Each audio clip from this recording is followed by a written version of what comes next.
Bonjour à tous. Petite vidéo de votre youtubeur préféré, Prof Enama. Aujourd'hui, on ne va pas faire de montage. Il n'y a pas de montage. J'ai dit au monteur que lorsque je finis de tourner la vidéo, je t'envoie, tu postes directement. On va parler de la réalité des business, la réalité du business en Afrique. D'accord? Nous allons parler aujourd'hui de la réalité du business en Afrique. Premièrement, je tiens à rappeler une chose, c'est que plusieurs personnes veulent en fait se lancer dans le business, d'accord? Mais ils oublient en fait que entreprendre d'abord, c'est déjà un risque. Entreprendre, c'est comme si tu prenais ta voiture, tu partais faire du taxi, en espérant que tu ne vas pas rentrer le soir pour voir ta famille. Entreprendre, c'est comme si tu prenais ton argent, tu prêtais à tes parents. Moi, c'est très bien que lorsque tu prends l'argent et tu prêtes à papa ou à maman, ils ne vont jamais te remettre l'argent. Eh bien, la réalité du business, c'est quoi? La réalité de l'entrepreneuriat, c'est que tu peux te lever un matin, tu as tout perdu.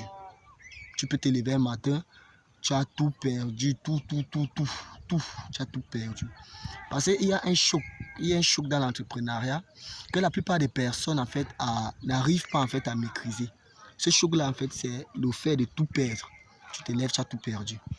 Regarde un peu, lorsque je venais de commencer dans les affaires, j'avais ouvert une agence de consultation en électricité. Ça s'appelait la EP Solar. Bon, le but de la EP Solar, c'était en fait de fournir une expertise en installation électrique, dans tout ce qui est électricité. C'était notre domaine. J'avais 18 ans à cette époque-là. Je venais de sortir d'école de formation aux ateliers pratiques. Allez vous renseigner. Attention, quand il dit atelier pratique, ingénieur en conception photovoltaïque. Vous voyez. Donc lorsque je suis sorti, j'ai directement eu le zèle de l'entrepreneuriat. Ça veut dire quoi? Je suis resté, je me suis dit, ok, j'ai du talent, je sais très bien m'y prendre, je sais causer, je sais en fait attirer des personnes. Du coup, je vais me lancer. Ce qui s'est passé, c'est que j'étais très jeune. Et en fait, mon équipe et moi, on avait lancé des campagnes publicitaires. D'accord? On avait lancé des campagnes publicitaires. Et lorsqu'on a lancé ces campagnes publicitaires, il y a une femme en fait qui était venue nous écrire. Je ne sais pas comment elle avait fait, mais elle avait pu avoir mon numéro. Elle est venue, elle m'a écrit personnellement. On a échangé pendant 2-3 jours. Lorsqu'on échangeait, et elle m'a dit que bon, elle voulait en fait mes services.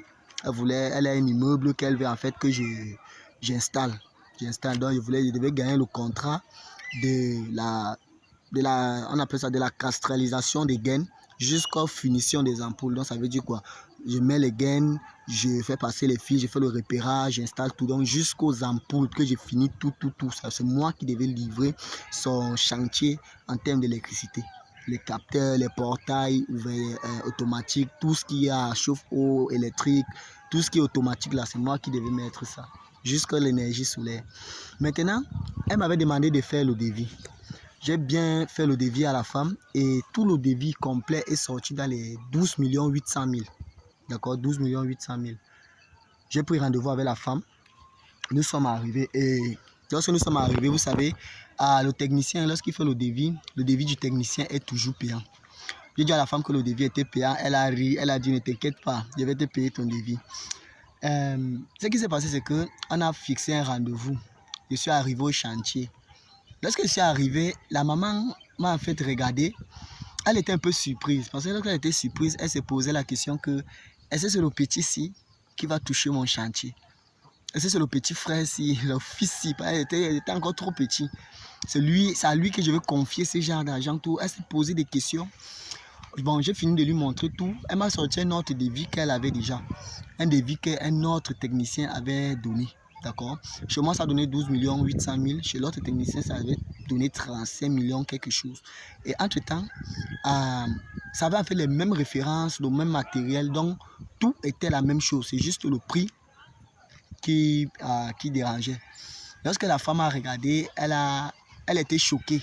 Elle était choquée, elle est restée. Elle a dit, bon, voilà, je ne peux pas faire confiance à ces techniciens-ci. C'est comme ça qu'elle m'a dit, Cash, que toi, tu as gagné mon chantier, tu prends mon travail à main.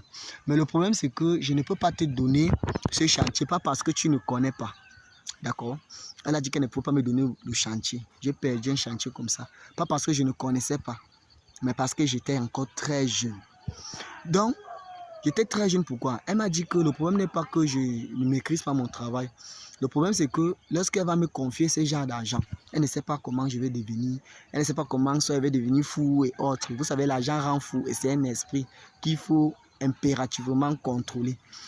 Eh bien, ce qui s'est passé, c'est que j'ai laissé passer, je me suis tout simplement concentré. Ça m'a fait mal aussi, ça m'a fait mal parce que lorsque je suis rentré, j'ai beaucoup pleuré. Et j'ai réfléchi sur plusieurs astuces, comment je devais faire. C'est là où une idée m'est venue en tête, c'est que si j'avais su en fait que certaines personnes dans les affaires ne font pas confiance à des personnes beaucoup plus jeunes, j'allais tout simplement prendre une personne de mature et mettre cette personne-là devant. Ça veut dire quoi? Devant la femme, la personne allait causer, mais entre-temps, c'est moi qui tisse les filaments partout. Entre-temps, c'est moi qui gère. Mais on dit souvent, même la Bible dit ça, que le peuple périt faute de connaissance. J'ai perdu ce contrat, pas parce que je ne connaissais pas, mais parce que je n'avais pas la connaissance et j'étais très jeune. C'est une façon de vous dire quoi? Dans les affaires, tu ne peux pas réussir tout seul. D'accord? Tu ne peux pas réussir tout seul. Regarde un peu, une personne qui est président directeur de son entreprise, une personne qui est DG de son entreprise, bon, une personne qui a donc tout ce qu'il y a comme poste dans son entreprise, c'est lui qui gère les publications, c'est lui qui gère tout. Regarde un peu comment ça se passe. Il n'avance pas, il tourne toujours en rond, il stagne toujours. Cherche à recruter des personnes et positionne ces personnes-là dans différents modèles d'entreprise. Et tu vas voir comment ton business va évoluer. La différence, c'est que la réalité, c'est que dans le business, ici en Afrique, surtout au Cameroun, ça fait très mal. Ça fait très mal de faire confiance à des personnes jeunes. Bon, je vais t'expliquer. Déjà dans la mentalité du Camerounais, dans la mentalité africaine, la plupart des personnes savent que c'est quand c'est une personne mature qui est devant elle. D'accord? C'est cette personne mature qui a l'étoffe en fait pour bien gérer tel ou tel projet. Or, en réalité, ce n'est pas ça. On dit souvent que la valeur n'atteint point le nombre d'années pour se manifester. Ça veut dire que tu peux donner ton chantier, tu peux donner un projet à un jeune de 17 ans, 18 ans. Il gère plus qu'un jeune, plus qu'un vieux qui a 72 ans, plus qu'un vieux qui a plus de 60 ans. Et quand si je prenais ce marché, que je touchais le marché là, vous savez, je venais de sortir de l'école de formation, tout était encore bien frais. J'allais taper un bon devis. Par la grâce de Dieu, j'ai quand même eu un autre chantier, bien sûr, c'était dans les 3 millions et poussières, ce n'était plus la même chose, mais je remercie quand même Dieu parce que ça m'a donné une leçon. Et vous voyez, depuis ce jour, je commençais à laisser pousser la barbe. Et ça m'a créé un nouveau look même que je ne vais plus changer, la barbe. Donc c'est un peu ça. C'est vraiment la réalité parce qu'en Afrique, tout est difficile. Tout est difficile. Trouver un contrat, c'est difficile. Trouver des partenariats, c'est difficile. Trouver même, je sais pas, trouver même une équipe fiable, c'est-à-dire des partenaires, des employés que tu sais que si tu n'es pas au travail, eux, ils vont faire ton travail, c'est très difficile. Tu réussis même à être du genre, tu montes un business, tu mets quelqu'un là que gère. C'est toi qui t'occupes des commandes, c'est toi qui t'occupes des livraisons, tout. Tout est difficile en Afrique. Tout est difficile. C'est pas pour rien que j'ai intitulé cette vidéo les réalités des business en Afrique. Tout est difficile. Tout est difficile. Mais je remercie quand même Dieu. Pourquoi? Parce que ça me permet en fait de développer un mindset beaucoup plus puissant et de partager cela avec vous. Parce que là où j'ai eu à échouer, je fais des vidéos pour que la plupart d'entre vous, vous aussi, vous n'échouez pas là-bas. Si tu es jeune, tu commences un projet, entoure-toi des personnes matures. Le rôle de ces personnes matures seront en fait de se positionner devant par rapport à certains types de personnes, certains types de contrats. Vous voyez, c'est pas pour rien que dans des institutions financières ou bien des business, des grosses boîtes en fait, tu vas voir, il y a toujours des personnes matures là. Parce que lorsqu'il faut obtenir tel ou tel contrat, ce sont ces personnes-là qu'on met tout simplement devant. Donc, cherchez à vous entourer des personnes matures. Là, c'était une petite anecdote, une petite histoire. Parmi mes histoires que j'ai toujours à vous raconter. J'ai beaucoup d'histoires comme ça. J'ai beaucoup d'histoires. Donc, abonne-toi juste pour ne pas rater et pour me soutenir aussi. Parce que si on réussit déjà à s'agrandir, on s'élargit, on sera en fait OK. Là, c'est un petit chantier là que nous sommes en train de gérer. On gère en fait toute l'électricité.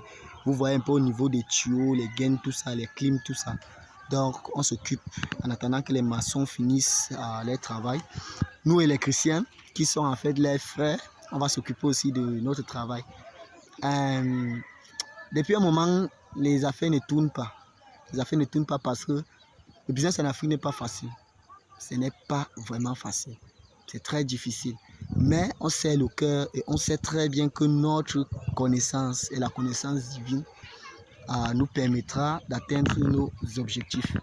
C'était votre youtubeur Profinama.